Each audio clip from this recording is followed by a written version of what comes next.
귀한 찬양에 감사를 드립니다. 한번 따라해 보겠습니다. 어명이요. 거느릴 어자를 써서 높은 사람들의 명령, 그러나 실제로는 주로 임금의 명령에 많이 쓰여 있는 단어입니다. 나라가 강했을 때 어명이 바로 통합니다. 조선 전기에 어명에면 안 되는 일이 없었습니다. 임진왜란 후에 조선 후기가 되면서 어명이 잘 안 통하죠. 그럼 나라에 균열이 생기고 나라가 이제 흔들리기 시작하는 겁니다. 오늘 설교 주제가 하나님 나라인데요. 오늘 설교를 통해서 한 가지만 기억할 수 있다면 하나님 나라는 이 어명에 있다. 하나님 나라는 이 어명이 잘 통하냐 통하지 않냐에 있다고 말씀드릴 수 있습니다. 하나님 나라는 영토나 국민이 아니라 그 왕권에 있다. 그 사실인 거죠. 오늘 북한 동포 사랑기도회로 모였는데요. 복음 통일, 우리 민족의 소원이기도 하지만 우리 북한 주민들을 사랑하시는 하나님의 마음이기도 한 것입니다. 예수님께서 하나님 나라를 선포하셨을 때 그 당시에는 왕이 있고 왕국이 있었던, 지금과는 좀 다른, 여러분 근대 이전의 개념들입니다. 법 위에 왕이 있었고 왕의 말이 곧 법이었던 그 시대. 여러분, 저희들은 그 시대를 살아보지 않았기 때문에 성경을 이해할 때, 예수님 말씀을 이해할 때 약간의 오해가 있을 수 있습니다. 그래서 우리가 말씀을 볼 때 그 시대의 사람의 시각으로 한번 살펴보고자 합니다. 예수님이 하나님 나라를 선포하신 후에 2000년이 흘렀습니다. 자칫 잘못하면 저희들의 경험과 지식으로 성경을 오해하는 그런 오류를 범하기도 하는 거죠. 예수님은 온전한 사람이면서 온전한 하나님이셨어요. 그걸 예수님의 인성 그리고 예수님의 신성인 거죠. 그 예수님의 특수성입니다. 그리고 동시에 사람의 관점으로 말씀하실 때도 있고 동시에 하나님의 관점으로 말씀하실 때도 있었어요. 예수님이 살아 계셨을 때, 그러니까 이제 인간의 몸으로 이 땅에 오셨을 때 그 당시 현재 시제의 관점으로 말씀하실 때도 있었지만 예수님은 미래를 함께 보셨기 때문에 미래적인 관점으로 말씀하실 때도 있었다는 거죠. 그런 시점들이 혼재되어 있기 때문에 저희들이 듣기에 또 관찰하기에 이 예수님 말씀은 상당히 입체적이라고 우리가 할 수 있습니다. 예수님은 굉장히 특별하신 분이고 특수하고 저희들은 너무 평범하고 그 갭을 지금 제가 말씀드리고 있는 겁니다. 그 차이를. 수원에 가면 수원 화성이 있습니다. 조선 후기에 정조가 정약용을 시켜서 방어용, 생활 공간과 성이 한꺼번에 이렇게 마련된 그 당시 최신 과학 기술이 적용된 성터가 꽤 많이 남아있기 때문에 마치 둘레길처럼 그 성 위를 걸을 수도 있습니다. 밤에는 이렇게 밑에서 조명이 올라와서 굉장히 아름답게 지금 그 모습을 유지하고 있죠. 세계인들이 꼭 봐야 되는 유네스코 세계문화유산으로 등재가 되어 있습니다. 저에게 익숙한 남한산성의 등재 연도가 2014년도인데 이 수원 화성은 1997년도에 등재가 됐어요. 그 가치를 일찍 인정받았습니다. 성터가 넓다 보니까 이게 한눈에 안 들어옵니다. 그래서 그 바로 옆에 플라잉 수원이라는 열기구가 있어요. 그 열기구를 타면 이렇게 쭉 올라가서 위에서 이제 성터를 다 내려다볼 수 있게. 보통 열기구는 이렇게 막 바람에 떠다니잖아요. 그런데 거기 이제 줄이 달려 있어서 좀 안전하게 위로 올라갔다 내려갔다만 할 수 있습니다. 최대 150m까지 올라간답니다. 그래서 이렇게 150m에서 이렇게 올라가서 이렇게 바라보니까 시야가 달라지니까 그 달라진 시야만큼 눈을 통해서 들어오는 정보의 질이 달라집니다. 성각이 한눈에 들어오고, 성이면 방어하는 데가 있고 공격하는 데가 있잖아요. 그것을 한눈에 보기 어려웠는데 위에서 보니까 마을이 이렇게 생겼고 이렇게 방어하고 포를 이렇게 쏘고, 위치가 달라지니까 여러분 시야가 달라지고, 시야가 달라지니까 보이는 게 달라지고 생각하는 게 달라졌더라고요. 애들이 하도 타자 그래서 같이 탔는데 전 사실 이제 높은 데를 좀 이렇게 두려워하는 게 좀 있거든요. 근데 그 밤에 그 열기구를 타고 몇 가지 생각이 좀 많이 나더라고요. 참 그 위에 올라가니까 참 사람이 부질없다. 우리끼리는 뭐 박사다, 석사다, 더 많이 한다, 적게 한다 하지만은 하나님의 입장에서 보면 온 우주의 지식을 다 가지고 계시는 진리의 시작, 진리의 근원, 하나님 입장에서 보면 그냥 다 거기서 거긴 거예요. 더 많이 알고 적게 알고 그런 게 의미가 없더라고요. 제가 그런 생각을 했어요. 이거 150m만 올라가도, 땅에서 150m만 올라가도 이렇게 시야가 달라지고 생각이 달라지는데, 우리 하나님 지구 밖에서 그 저 우주 끝에서 우리들을 바라보고 계시는데 하나님의 시야는 어떨까? 위치가, 하나님의 입장에서 우리를 바라보실 때 하나님의 시야가 어떨까? 여러분, 그런 마음으로 좀 오늘 좀 넓게, 마음을 좀 유연하게, 겸손하게 우리 예수님이 말씀하신 하나님 나라에 대해서 함께 살펴보기를 원합니다. 오늘 본문은 예수님의 첫 사역에 대해서 말해주고 있습니다. 하나님 보좌 우편에 계시던 예수님이 사람의 모습으로 이 땅에 오셨습니다. 예수님은 3년이면 충분하다고 생각하셨어요. 30년을 준비하셔서 3년간 사역을 마치셨습니다. 보통 저희가 기독교, 크리스찬 이러면 예수님 전과 후로 나뉩니다.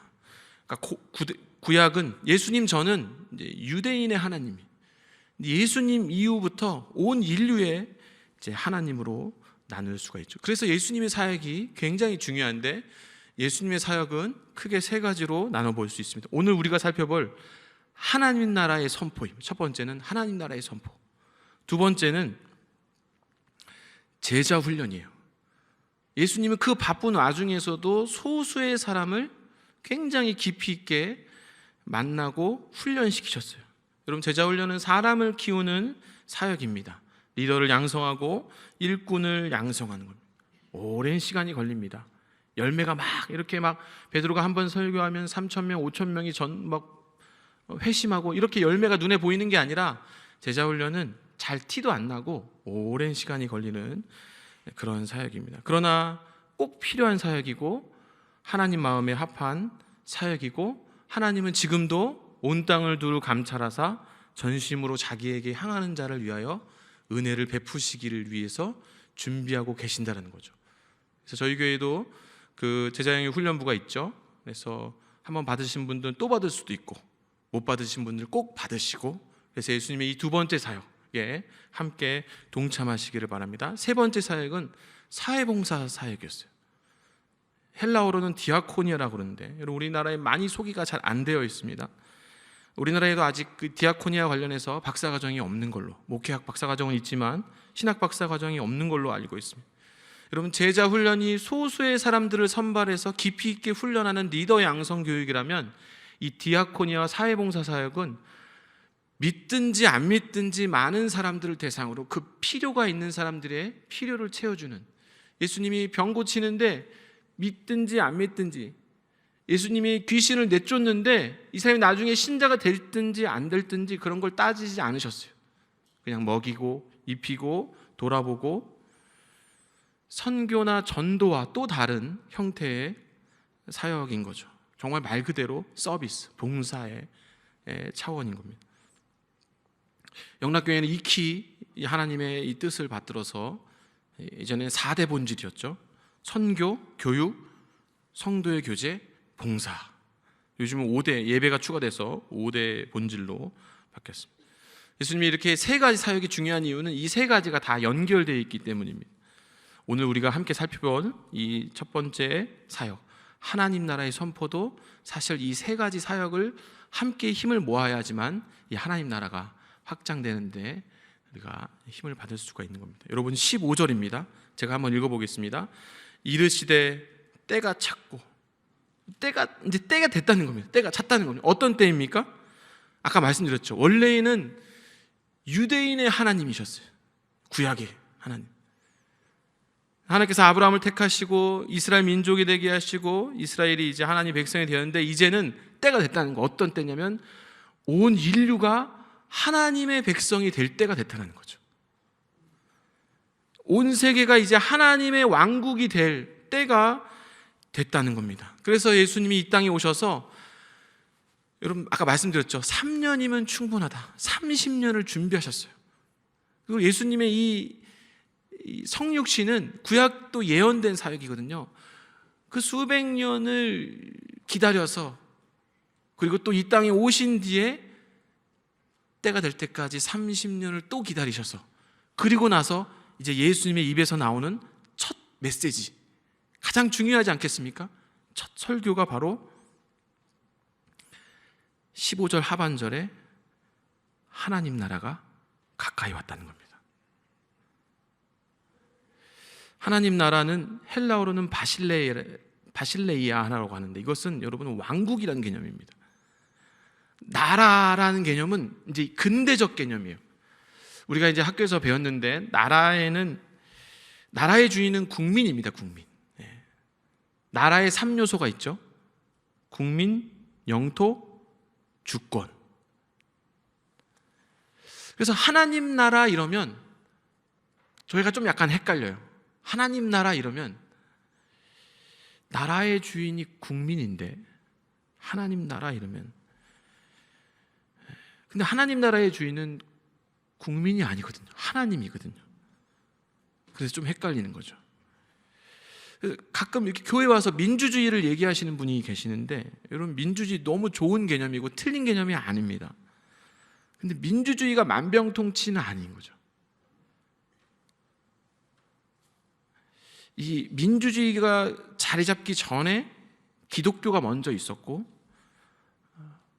그런 관점에서 이 하나님 나라라는 표현보다는 하나님의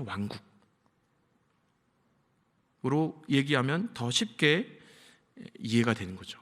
그래서 하나님의 왕국, 여러분 왕국은 왕이 통치하는 것입니다.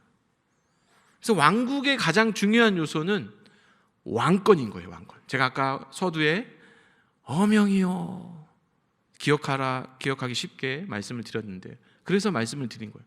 하나님 왕국의 가장 중요한 요소는 바로 왕권인 겁니다.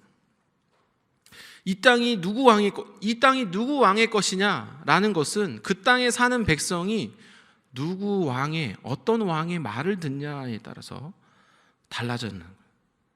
그래서 어명이요라고 했는데 백성들이 말을 잘 안 들어요. 그러면 하나님 왕국이 아닌 거예요. 그렇게 이제 이해가 되는 거죠. 15절을 제가 다시 한번 읽어보겠습니다. 이르시되 때가 찼고 하나님의 나라가 가까이 왔으니 회개하고 복음을 믿으라 하시더라. 하나님의 왕국이 가까이 왔으니 회개하라는 겁니다. 뭘 회개하는 겁니까? 죄죠, 죄. 어떤 죄입니까? 어명을 듣지 않은 죄. 어명을 거역한 죄. 그것을 회개하라는 거예요. 회개하고 복음을 믿으라. 여러분 복음은 뭡니까? 복음. 좀 넓은 개념으로 보면 복음. 이 땅에서도 하나님의 나라가 이루어진다라는 거예요. 이 땅에서도 하나님 나라가 가까이 왔다. 때가 되었다. 하나님의 왕국이 이 땅에서도 이루어진다라는 겁니다. 여러분과 제가 서 있는 이 자리에 하나님의 왕국이, 하나님의 통치가 이루어진다라는 거예요. 익숙한 내용을 저희는 매주일 암기하고 있어요. 그것은 주기도문입니다. 주님께서 가르쳐 주신 기도문에 이 개념이 나와 있어요. 하늘에 계신 우리 아버지, 아버지의 이름을 거룩히 영예를 받으시오며 나라가 임하시오며 뜻이 하늘에서 이루어진 것 같이, 그렇죠, 땅에서도 이루어지이다. 하나님의 뜻이 하늘에서 이루어진 것 같이 하나님의 명령과 하나님의 의지가 하늘에서 온전한 것 같이 땅에서도 온전하기를 주님께서 기도하라고 가르쳐 주셨는. 그래서 여러분, 하나님의 나라는 공간의 개념이 아니라 그 왕권 통치의 개념입니다. 요약하면 여러분, 하나님의 나라에는 왕이 있어야 됩니다. 그러니까 누가 주인이냐의 문제예요. 누가 주인이냐의 문제이고, 두 번째는 바로 그 왕의 명령을 받아들이냐 안 받아들이냐의 문제.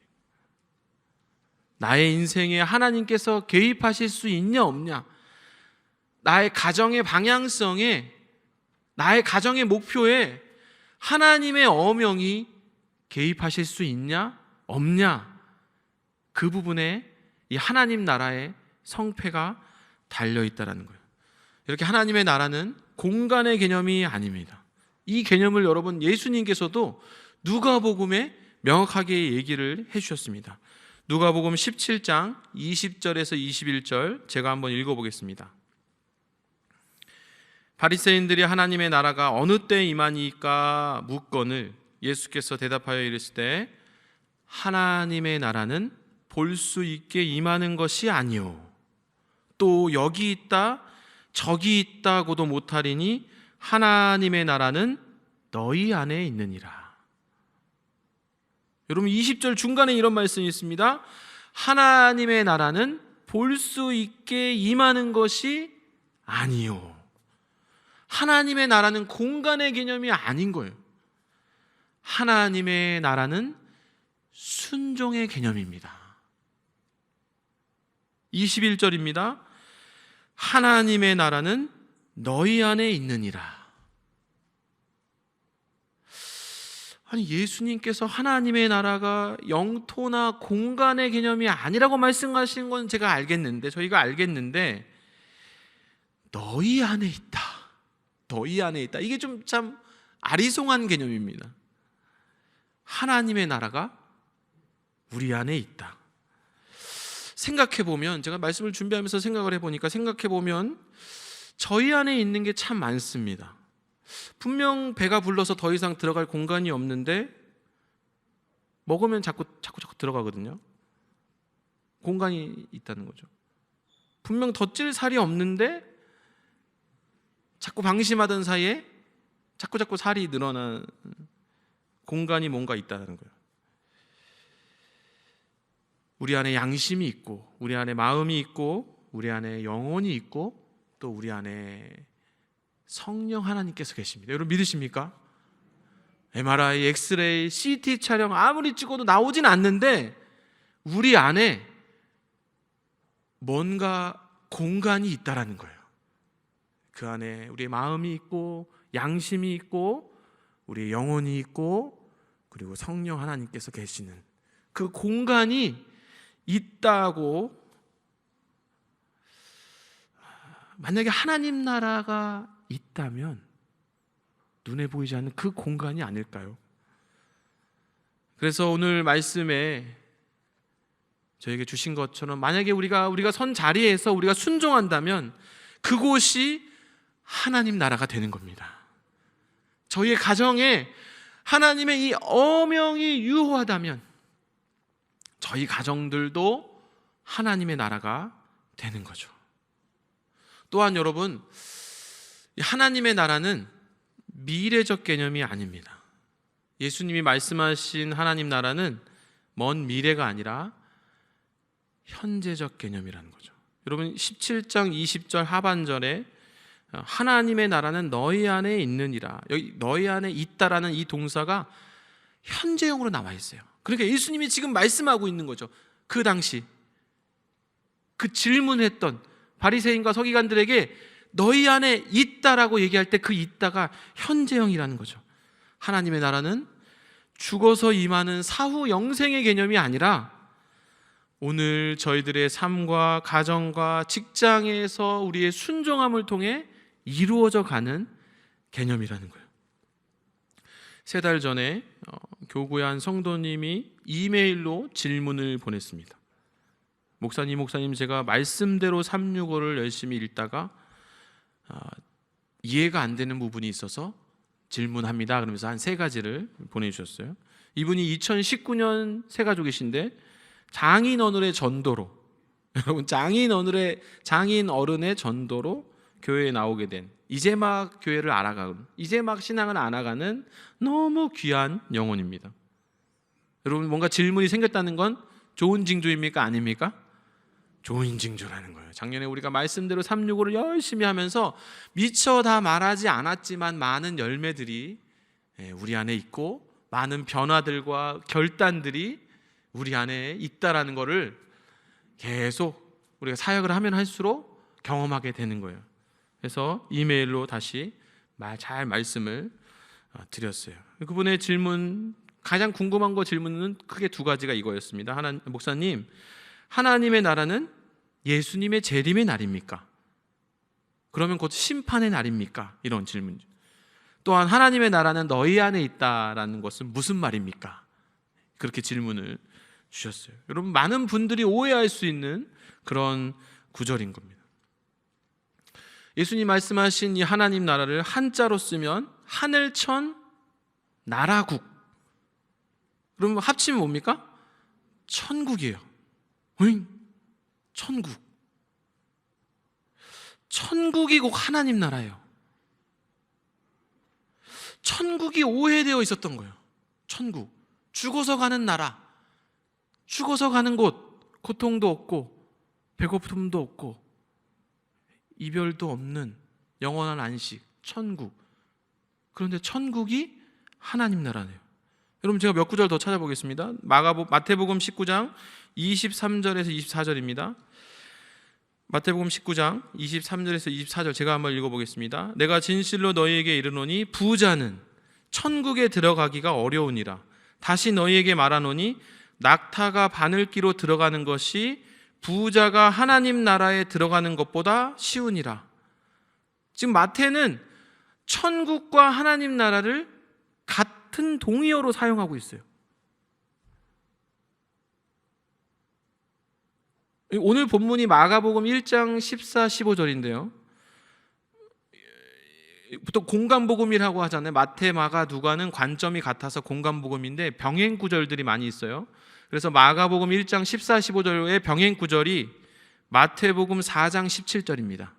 마태복음 4장 17절 제가 한번 읽어보겠습니다. 이때부터 예수께서 비로소 전파하여 이르시되 회개하라 천국이 가까이 왔느니라. 여러분 지금 천국과 하나님 나라가 같은 뜻입니다. 제가 아까부터 계속 설명했잖아요. 하나님 나라는 공간의 개념이 아니라 순종의 개념입니다. 하나님 나라는 미래적 개념이 아니라 현재적 개념입니다 라고 쭉 따라오셨는데 갑자기 천국도 하나님 나라라는 거예요. 그러니까 하나님의 뜻은 죽어서만 가는 하늘나라를 만들고자 하신 게 아니고 내가 서 있는 이 땅이 하나님 나라가 되기를 원하신다라는 거예요. 하나님은 이 땅이 천국이 되기를 원하신다라는 거예요. 그것이 곧 어명이라는 겁니다. 어명. 성경은 천국과 하나님 나라, 또 킹덤 오브 헤븐과 더 킹덤 오브 갓 영어로도 같이 혼용하고 있습니다. 예수님이 이 땅에 오셔서 아니죠. 하나님이 사람의 모습으로 직접 이 땅에 오셔서 정말 마음에 있는 하나님 마음에 가득 찬 그 하나님 나라의 비밀을 마가복음 1장 14, 15절에서 처음으로 오픈해서 내가 진짜 하고 싶은 얘기가 구약의 예언자들을 통해서 하고 싶은 얘기가 아니고 다 예언된 사실인데 내가 직접 사람의 언어로 듣기, 이해하기 쉽게 말하고 싶은 내용이 하나님 마음에 가득 찬 그 하늘나라가 바로 여기 있다라는 거예요. 여기 우리의 순종함 가운데. 그 얘기를 오늘 본문을 통해서 하나님께서 얘기를 해주고 계시는 겁니다. 예수님 때부터 시작된 이 하늘나라가 그 완성은 요한계시록의 예수님의 재림을 통해 완성이 되는 거예요. 여러분, 이 하나님 나라가 꽤 과정이죠. 과정. 시작은 되었으나 완성되지 아니한. 여러분, 예수님의 재림 사건도 여러분 일시적인 순간의 사건이 아니라, 일시적으로 예수님이 하늘 구름 타고 이 땅에 오시는 그런 사건이 아니라, 요한계시록 보면 7인, 7대접, 7나팔, 7대접 이런 재앙들과 함께 연속적인 1년의 과정입니다. 그러니까 하나님의 나라가 가까이 왔고 진행되고 있으며, 순간순간 여기저기서 순종하는 사람들과 그 가정을 통해, 그 신앙 공동체를 통해서 성취되고 있으며, 그 완성은 예수님의 재림 때 완성되는 겁니다. 마치 저에게 구원이 이미 시작되었으나 아직 완성되지 않은 것처럼, 순종함을 통해 우리의 구원함을 이루어 가는 것처럼, 하나님의 나라가 2000년 전에 시작되었으나 아직 완성되지 않았고, 어명을 통해 하나님의 계명을 순종하는 사람들을 통해서 이루어져 가고 있는 겁니다. 15절 하반절, 여러분 본문으로 다시 돌아와서 회개하고 복음을 믿으라. 무엇이 복음입니까? 하나님께서 나의 인생의 주인이 되기를 원하신다는 것, 하나님께서 나의 가정의 왕이 되기를 원하신다는 것, 그 하나님의 개입, 하나님의 직접적인 개입, 그것이 복음이라는 겁니다. 세상 사람들, 하나님께서 우리의 삶에 개입하기를 원하십니다. 하나님의 뜻을 이 땅에 우리의 순종을 통해 펼치기를 원하십니다 라고 선포하는 것이 복음이라는 거죠. 올해 이제 신년 초입니다. 2022년. 하나님의 나라가 저와 여러분의 삶 가운데 임하시기를 원합니다. 하나님의 나라가 저와 여러분의 가정 가운데 임하시기를 원합니다. 여러분, 정리하면 신앙이 있다는 것은, 우리가 신앙을 갖는다는 것은 어명을 들을 준비가 되어 있다. 하나님 말씀하옵소서. 나의 주인이신 하나님이시여, 왕이신 하나님이시여, 말씀하옵소서. 주의 종이 듣겠나이다. 예수님의 하나님 나라의 선포 이후로 기독교가 이제 폭발적으로 막 전 세계적으로 퍼져나가는 하나님의 계획대로 급기야 저희들이 살고 있는 이 조선, 대한민국에까지 와서 저희가 이제 2022년 함께 예배를 드리고 있습니다. 영락교회 올해 표 여러분 잘 아시죠? 행진하여 가라. 이 땅에 하나님 나라를 이렇게 이루고 완성하기 위해서 하나님이 명하신 어명들이 있다는 거예요. 6.25 전쟁 이후로 이 영락교회로 모인 소수의 사람들이 그 어명에 순종해서 전쟁 이후에 못 먹고 못 입고 가난하고 도움이 필요한 사람들을 도우면서 자기들도 넉넉지 않았지만 2000년 전에 선포하신 그 하나님 나라를 이루기 위해서 하나님의 어명을 순종했던 믿음의 선배들이 있기 때문에 오늘의 영락교회가 있고, 저희들이 그 사역을 이어져 가고 감당하고 있는 걸 여러분 믿으시기 바랍니다. 몇 년 전에 제가 한 은행을 접하게 되었는데요, 이름이 희년은행이에요. 희년은행. 돈은 맡기는데 이자가 안 나와요. 이자를 안 줘요. 그 이자로 이 사람들은 뭘 하냐면 그 맡긴 돈으로 이제 빚에 허덕이면서 빚의 구렁에 빠져서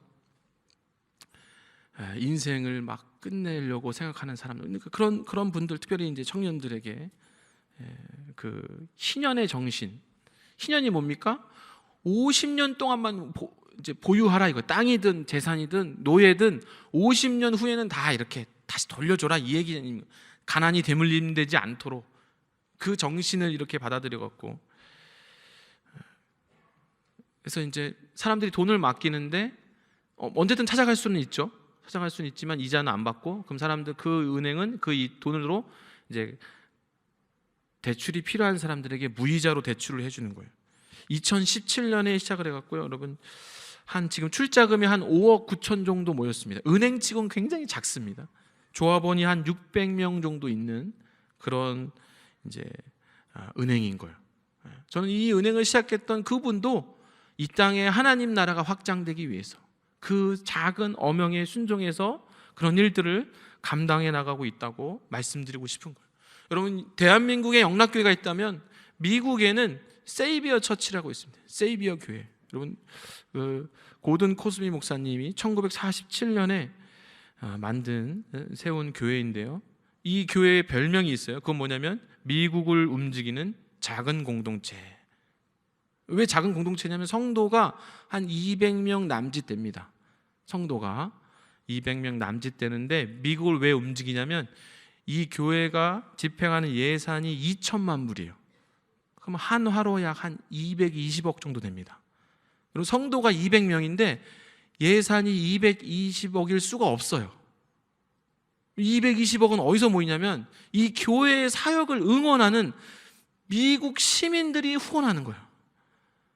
미국 각지에서 이 교회를 후원하기 위해서, 이 교회의 사역을 지지하기 위해서 모이는 거예요. 이 교회는 무슨 일을 하는가? 이 교회는 저소득층을 위한 주거사역, 취업지원사역, 치유 및 재활사역, 교육사역, 중독사역, 가정회복사역. 그러니까 교회 그 200명 겨우 모이는 교회가 감당할 수 없는 사역을 처음부터 그렇게 다 하진 않았겠죠. 그런데 하나씩 이 땅에 하나님 나라를 확장하기 위해서 각 개인과 가정이 순종하고 신앙 공동체가 순종했던 그 어명에 순종하면서 사역들이 확대되고 늘어나고, 그것이 미국 전역에 소개되어서 1년 예산이 2천만 불이라는 거예요. 이 땅에 하나님 나라를 이루기 위한 하나님의 어명들이 있습니다. 그러니까 하나님 나라는 그 어명에 순종하는 사람들을 통해서 이루어지는 거죠. 말씀을 맺고자 합니다. 새해가 밝았습니다.